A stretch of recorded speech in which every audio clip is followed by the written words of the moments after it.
जय माता दी। राधे राधे। आइए सुनते हैं दशा माता की दूसरी कथा। एक घर में सास बहू रहती थी। बहू का पति परदेश में गया था। एक दिन सास ने बहू से गांव में से आग लाकर भोजन पकाने को कहा। बहू गांव में आग लाने गई, पर किसी ने भी उसे आग नहीं दी और सभी ने कहा कि जब तक दशा माता की पूजा नहीं हो जाती तब तक आग नहीं मिलेगी। बेचारी बहू खाली हाथ घर लौट आई। उसने सास को बताया कि गांव भर में आज दशा माता की पूजा है, इसलिए कोई आग नहीं दे रहा है। शाम हो जाने पर सास आग लेने गई। गांव में तो स्त्रियों ने उसे आराम से बैठाया और कहा कि सुबह तुम्हारी बहू आग लेने आई थी, परंतु हमारे यहाँ पूजा नहीं हुई थी, इसलिए आग नहीं दे सकी। सास आग लेकर अपने घर पहुंची ही थी कि एक आदमी बछड़ा लिए आया और उसके पीछे एक गाय थी। स्त्री ने उससे पूछा कि यह गाय का पहला बच्चा है क्या? आदमी ने उत्तर दिया हाँ। उसने फिर पूछा कि बछड़ा है या बछिया? उसने जवाब दिया कि बछड़ा है। सास ने घर जाकर बहू से कहा आओ हम दोनों भी दशा माता का डोरा लें और व्रत करें। दो सास बहू ने डोरा लिया। सवेरे से व्रत आरंभ किया। 9 व्रत पूरे हो जाने पर 10वें दिन डोरे की पूजा की। सास बहू दोनों ने मिलकर गोल गोल 10-10 अर्थात कुल 20 फेरे बनाए। 21वां बड़ा फेरा गाय को दिया। पूजन समाप्त होने पर सास बहू दोनों पारण करने बैठी। उसी समय बुढ़िया के बेटे ने परदेश से लौटकर दरवाजे पर आवाज लगाई। आवाज सुनकर माँ ने मन में सोचा कि क्या हुआ, थोड़ी देर बेटा दरवाजे पर ही खड़ा रह जाएगा, मैं पारण करने के बाद दरवाजा खोलूंगी। इधर बहू ने आवाज सुनी तो उसे रुकने का साहस न हुआ। अपनी थाली का अन्न इधर उधर करके झट से पानी पीकर उठ खड़ी हुई। उसने जाकर दरवाजा खोला। पति ने उससे पूछा कि अम्मा कहाँ हैं? बहू ने उत्तर दिया कि वह तो अभी पारण कर रही हैं। तब पति बोला मैं तुम्हारे हाथ का जल भी नहीं पीऊंगा, क्योंकि मैं 12 बरस से घर आया हूँ। इतने दिनों न जाने तुम किस प्रकार रही होगी। अम्मा आएंगी, वह जल लाएंगी, तब ही जल पीऊंगा। यह सुनकर स्त्री चुपचाप बैठ गई। इतने में उसकी अम्मा पारण करके अपनी थाली धोकर पी चुकी। तब वह लड़के के पास गई। लड़के ने माँ के पैर छुए।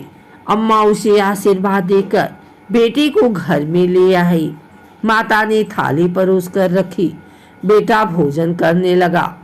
उसने हाथ में पहला ग्रास लिया था कि फेरों के वे टुकड़े जो बहू ने अपनी थाली में फेंक दिए थे अपने आप बेटे के सामने आने लगे। बेटे ने माँ से पूछा यह सब क्या हो रहा है? माँ बोली मैं क्या जानूं बेटा, बहू जाने। यह सुनकर बेटा आग बबूला होकर बोला ऐसी बहू मेरे किस काम की, जिसके चरित्र की तुम साक्षी नहीं हो, उसको मैं घर में नहीं रख सकता। इसे अभी घर से निकालो। यदि ये घर में रहेगी तो मैं घर में नहीं रहूंगा। माँ ने बेटे को व्रत के पालन का सवाल बताकर हर तरह से समझाया, परंतु वह मानने को तैयार नहीं हुआ। वह यही कहता रहा कि इसे घर से बाहर करो तो मैं रह सकता हूँ। माँ ने सोचा बहू को थोड़ी देर के लिए बाहर कर देती हूँ, जब लड़के का गुस्सा उतर जाएगा तब बहू को बुला लूंगी। बुढ़िया ने बहू से कहा देहरी के बाहर जाकर पेड़ के नीचे थोड़ी देर के लिए खड़ी हो जा।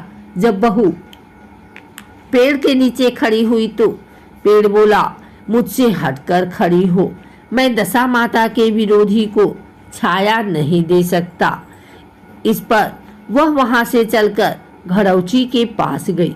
घड़ौची बोली, मुझसे हटकर खड़ी हो, मुझ पर इतना भार घड़ों का नहीं है जितना तेरा है। वह यहाँ से हटकर घूरे के ढेर पर खड़ी हो गई। घूरे का ढेर बोला, मुझ पर इतना भार कूड़े का नहीं है जितना तेरा है, चल यहाँ से हटकर कहीं और खड़ी हो जा। इस प्रकार उसे कहीं भी खड़ा नहीं होने दिया गया। वह अपने मन में बहुत दुखी हुई। वह जंगल में चली गई। जंगल में भूखी प्यासी घूमती फिरती एक सूखे कुएं में गिर पड़ी। वह उसमें गिरी परंतु उसे चोट नहीं आई। वह नीचे बैठ गई। अचानक राजा नल वहां शिकार खेलते खेलते पहुंच गए। उनके साथी भी छूट गए थे। वह प्यास के कारण उसी कुएं पर आए जिसमें वह स्त्री बैठी थी। राजा नल के भाई ने कुएं में पानी के लिए लोटा डाला तो उस स्त्री ने लोटे को पकड़ लिया। भाई ने नल से कहा कि इस कुएं में किसी ने लोटा पकड़ लिया है। तब राजा नल ने कुएं में आकर कहा कि तुम यदि पुरुष हो तो मेरे धर्म के भाई हो, और यदि स्त्री हो तो मेरे धर्म की बहन हो। तुम जो भी हो बोलो, मैं तुम्हें बाहर निकाल लूंगा। स्त्री ने आवाज दी। राजा ने उसे बाहर निकाल लिया तथा हाथी पर बैठाकर राजधानी ले आया। महाराज को शिकार से लौटकर महलों की ओर आते देखकर सबने महारानी को महाराजा के आने की सूचना दी। शेखों ने एक स्त्री को हाथी पर बैठा देखकर रानी को बताया कि महाराज एक नई रानी भी साथ ला रहे हैं। यह जानकर रानी बड़ी दुखी हुई। इतने में महाराज भी वहां आ पहुंचे। रानी ने हाथ जोड़कर विनती की, महाराज मुझसे ऐसी क्या गलती हो गई जो मेरे रहते आपने दूसरा विवाह कर लिया।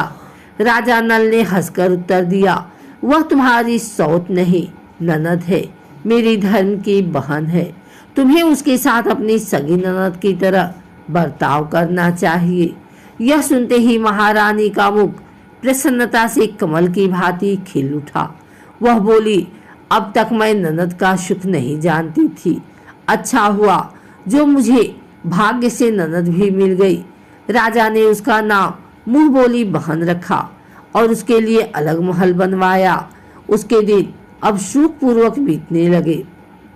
एक दिन राजा की घोड़ी का बच्चा हुआ तो राजमहल की स्त्रियां बधाई गीत गाने लगी। मुंह बोली बहन ने अपने दासियों से कहा, बाहर जाकर पता करो कि किस बात की बधाई गा जा रही है। दासियों ने बताया, महाराज की घोड़ी ने अच्छी घोड़ी में एक उत्तम बछड़े को जन्म दिया है, उसकी बधाई गाई जा रही है। मुंह बोली बहन ने पूछा, क्या घोड़ी ने पहली बार जन्म दिया है? दासियों ने उत्तर दिया, हाँ। तब मुंह बोली बहन ने महारानी के पास जाकर कहा, आओ भाभी रानी, हम तुम दोनों दशा माता का डोरा लें। रानी ने पूछा, डोरा क्या चीज है, मुझे समझाओ। वह बोली, दशा माता के व्रत का यह नियम है कि पहले पहल जब गाय या घोड़ी या स्त्री के प्रसव की खबर सुने तब डोरा लेकर व्रत आरंभ करते हैं। 9 व्रत करने के बाद 10वें दिन डोरे का पूजन करके विसर्जित करते हैं। इसके साथ उसने पारण का नियम भी बताया। तब महारानी बोली, तुम्हारा व्रत तुमको फले। मैं पूरी और दूध की खीर खाने वाली रानी महारानी भला बंद फरा गोले की पपड़ी खाकर कैसे रह सकती हूँ? ऐसा कहना खाए मेरे दुश्मन। वह बोली, भाभी मुझे जो चाहे कह लो, परंतु व्रत के संबंध में कुछ मत कहो। मैं इसी व्रत के उलझन में आज मारी मारी फिरती हूँ, आपके देश में आई हूँ। महारानी ने उदासीनता के साथ कहा, मुझे क्या पड़ी है, तुम्हें जो अच्छा लगे वह करो, मैं मना तो नहीं कर रही हूँ। मुंह बोली बहन ने श्रद्धा पूर्वक डोरा लिया। 9 दिन तक व्रत किए। 10वें दिन विधिवत पूजन किया, गोला फरा बनाए और संध्या को पारण करने बैठी। उसी समय उसके पति को अचानक कुछ प्रेरणा सी हुई और वह अपनी माता से आज्ञा लेकर अपने पत्नी को ढूंढने चल दिया। घूमता फिरता वह राजा नल की राजधानी में पहुंच गया और अपनी अपनी पत्नी का पता लगाने लगा। उसने एक कुएं पर कुछ औरतों को बातें करते देखा। एक कह रही थी, राजा की मुंह बोली बहन बहुत ही सुंदर ही स्त्री है, आजकल उसी का किया हुआ सब कुछ होता है। दूसरी स्त्री बोली, वह सुंदर होने के साथ साथ धर्मात्मा भी है, जब से आई है तभी से उसने सदा व्रत खोल रखा है, उसके दरवाजे से कोई भी व्यक्ति खाली हाथ नहीं लौटता। तीसरी स्त्री बोली, वह जैसी धर्मात्मा है वैसी सदाचारी भी है। चौथी स्त्री बोली, वह सदाचारी और सर्वप्रिय भी है, सारी प्रजा उससे खुश है। पांचवी स्त्री बोली, यह सब तो सही है, परंतु अब तक यह पता नहीं चला कि वह कौन है और कहाँ की रहने वाली है। उन औरतों की बात सुनकर वह साधु के वेश में राजा नल की मुंह बोली बहन के महल के द्वार पर जा पहुंचा। वहां उसने भिक्षा के लिए आवाज लगाई तो द्वारपाल उसे भिक्षा देने लगा। उसने द्वारपाल के हाथों से भिक्षा लेने से मना कर दिया और बोला, भिक्षा देने वाली स्वामिनी के हाथ से ही भिक्षा ग्रहण करूंगा, नहीं तो अपने रास्ते चला। तब द्वारपाल ने उसे कहा, इस समय वह दशा माता का व्रत करके पारण कर रही हैं, पारण समाप्त होने के बाद ही वह तुमको भिक्षा दे सकती हैं, तब तक तुम इंतजार करो। वह चुपचाप बैठकर इंतजार करने लगा। पारण कर लेने के बाद वह मुट्ठी भर मोती लेकर आई, परंतु सामने अपने पति को पल्ला फैलाए देखकर वह मुस्कुराती हुई लौट गई। दोनों ने एक दूसरे को पहचान लिया था। महारानी ने मुंह बोली ननद को मुस्कुराते देखकर कहा, जब से तुम आई हो आज तक मैंने मुस्कुराते नहीं देखा, आज इस साधु को देखकर हंसने का क्या कारण है। मुंह बोली बहन ने उत्तर दिया कि वह साधु हमारे घर का है। रानी ने पूछा, तब वह ऐसे क्यों आया है? उसने कहा, वह अभी मेरा पता लगाने आया है। महारानी ने राजा नल से कहा, तुम्हारी मुंह बोली बहन के घर के लोग आए हैं। राजा ने कहा, उनसे कह दो कि अभी यहाँ से घर जाकर वहाँ से हमारी हैसियत से आए, तब तो बहन की विदाई करूँगा। राजा नल की मुंह बोली बहन का पति घर जाकर अपनी माँ से बोला, तुम्हारी बहू राजा नल के यहाँ उसकी बहन बनकर रह रही है। वह रोज सदा व्रत करती है और नियम धर्म से दिन बिताती है। तब उसकी माता ने उसे आज्ञा दी कि बहू को ले आओ। वह डोली पिनस बाजे गाजे कहार आदि के साथ यथाचित सज धज कर राजा नल की राजधानी को चल दिया। राजा ने उसका यथोचित आदर सत्कार किया और कुछ दिन मेहमानी में रखकर विधि पूर्वक बहन की विदाई की। जब वह महल के बाहर निकल चलने लगी तो महल भी उसके पीछे पीछे चलने लगा।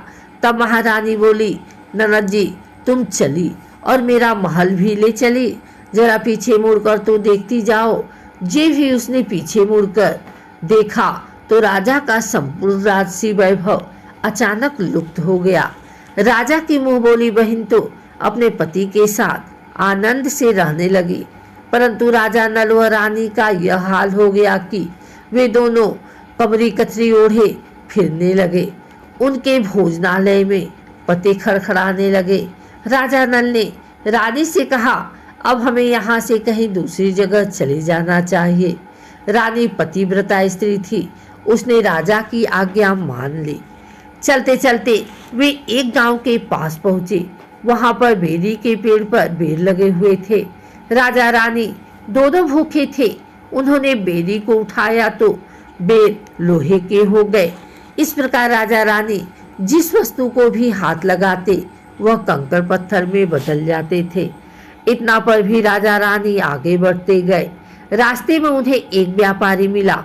व्यापारी ने राजा रानी को पहचान लिया। उसने राजा रानी के भोजन के लिए सिर भर आटा दिया। वे आटा लेकर नदी के किनारे गए। वहां रानी भोजन बनाने लगी और राजा नल स्नान करने चले गए। उस नदी में मछुआरे मछलियां पकड़ रहे थे। मछेरों ने राजा को 4 मछलियां दी। रानी ने मछलियां भूनकर रोटियां बना ली। राजा नल भोजन करने बैठे तो रोटियां ईंट में परिवर्तित हो गई और मछलियां उछलकर नदी में चली गई। वहां से चलकर राजा रानी अपने मुंह बोली बहन के यहाँ गए। बहन को जब पता चला कि भाई भाभी आए हैं तो उसने सेवकों से पूछा कैसे आए हैं। सेवकों ने कहा भिखारियों के हाल में आए हैं। यह सुनकर उसे बड़ी लज्जा आई।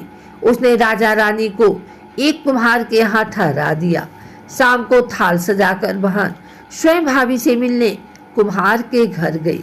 उसने भाभी के सामने थाल रखा तो भाभी ने कहा कि इस थाल में जो कुछ भी है उसे कुम्हार के चक्के के नीचे रख दो और चली जाओ। ननद थाल का सामान चक्के के नीचे रखकर चली गई। थोड़ी देर में राजा ने आकर रानी से पूछा कहो बहन आई थी, क्या लाई थी। रानी ने कहा आई तो थी पर जो कुछ लाई थी मैंने इस चक्के के नीचे रखवा दिया है। राजा ने वहां देखा तो वहां कंकड़ पत्थरों के सिवाय कुछ भी नहीं था। राजा को समझते देर नहीं लगी कि यह सब बुरी दशा के कारण है। भला वह मेरे लिए कंकड़ पत्थर क्यों लाएगी। अब राजा रानी वहां से चलकर अपने मित्र के घर गए। मित्र को लोगों से पता चला तो उनसे पूछा कैसे आना हुआ। उन्होंने उत्तर दिया भिखारियों के हाल में आए हैं। मित्र ने दुखी होकर कहा कोई बात नहीं, जैसे आए वैसे अच्छे आए, आखिर मित्र हैं, उन्हें महलों में ले आओ। मित्र ने उन दोनों का स्वागत किया, स्वादिष्ट भोजन कराया। एक कमरे में उनके लिए पलंग बिछवा दिए। उस कमरे में एक खुटी पर 9 लखा हार टंगा था। आधी रात के समय राजा तो सो गए परंतु रानी जाग रही थी। रानी ने देखा कि हार वाली खूंटी के पास दीवार में एक मोर का चित्र बना हुआ है। मोर धीरे धीरे हार को निगल रहा है।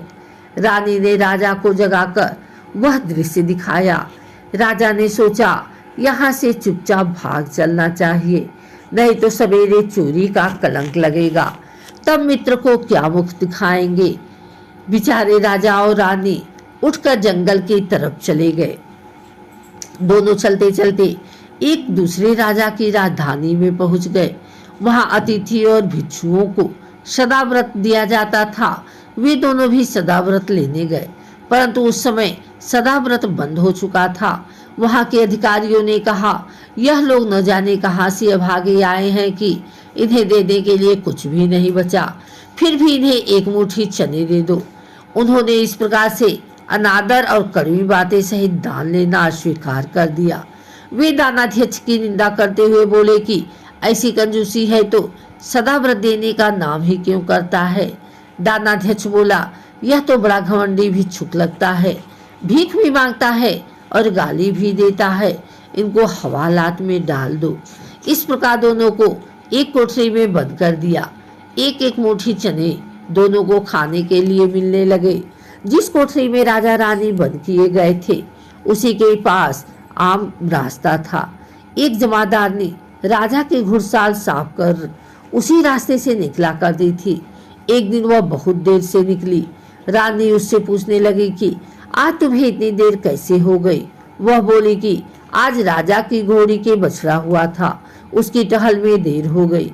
रानी ने पूछा कि घोड़ी का पहला प्रसव है क्या। जमादारनी ने बताया पहली बार। रानी ने फिर पूछा बछड़ा हुआ है या बछड़ी। जमादारनी ने बताया कि बहुत अच्छा बछड़ा हुआ है। यह सुनकर रानी ने राजा से कहा एक बार मैंने तुम्हारी मुंह बोली बहन के डोरे का अनादर किया था, उसी दिन से हमारी दशा बदल गई। मैं आज दशा माता का डोरा लेना चाहती हूँ। राजा ने कहा परंतु यह पूजा की सामग्री कहाँ से आएगी, उसके नियम धर्म का पालन कैसे होगा। रानी ने उत्तर दिया दशा माता की सब कुछ करेंगी, मैं तो उन्हीं का नाम लेकर डोरा लेती हूँ, फिर जो होगा देखा जाएगा। रानी ने 9 तार राजा की पगड़ी से और 1 तार अपने आंचल का लेकर अपना डोरा तैयार किया और उसे समय से व्रत करने लगी। थोड़ी देर में ही वहां का राजा अपनी घोड़ी को देखने के लिए उसी रास्ते से निकला। राजा ने नल दंपति को देखा तो कोठरी में बंद देखकर पूछा कि वे लोग कौन हैं और इनका क्या अपराध है। पहरेदारों ने कहा ये लोग भिक्षा लेने आए थे, ये आपको आशीर्वाद देने के बदले गालियां देते थे। इसी कारण दानाध्यक्ष ने इन लोगों को कैद में डाल दिया है। राजा ने कहा, यह तो इनका कोई अपराध नहीं है, इनको मनोवांछित भिक्षा नहीं मिली होगी, इसलिए ये गालियां देने लगे होंगे।